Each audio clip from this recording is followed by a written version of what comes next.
आणि जर पैशामध्ये व्यवहारामध्ये पैसे आले का ते थोडंसं नातं बिघडतं. कोणतंही नाते असून दे, मग ते बहिणी भावाचं असून दे, नातेवाईकांचं असून दे, मित्रमंडळाचं, माझं स्पष्ट मत असेल की व्यवहार हा करूच नाही. आणि व्यवहार केला तर तो व्यावहारिक पद्धतीने करावा, ॲग्रीमेंट करून करावा. एखादा उद्योग चालू करताना पण ॲग्रीमेंट करून करावं. ओके.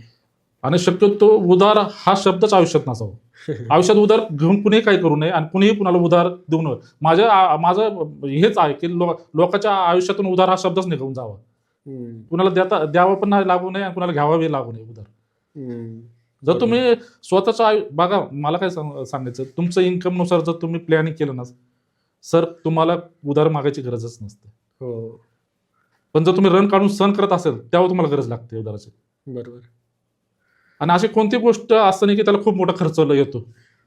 तुम्ही मेडिक्लेम जर काढलं, तुमचं दवाखान्याचं हे करतो, तुम्ही मुलांसाठी प्लॅनिंग जर केलं, आता फी समजा 40-50 हजार रुपये, तुम्ही जर 25,000 कमवत असला आणि आपण पुणे शहरात राहतो, कमीत कमी माणूस 25,000 कमवतो, तर मुलांच्या शिक्षणाला 3-1 हजार रुपये सेव्हिंग करू शकतो.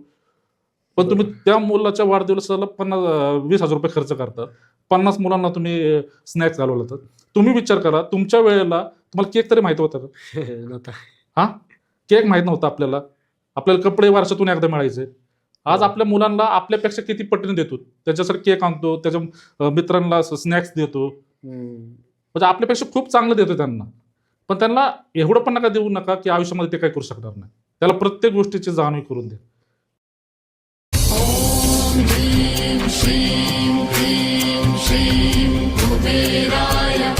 अष्टलक्ष्मी मम ग्रहे धनं पुरय पुरय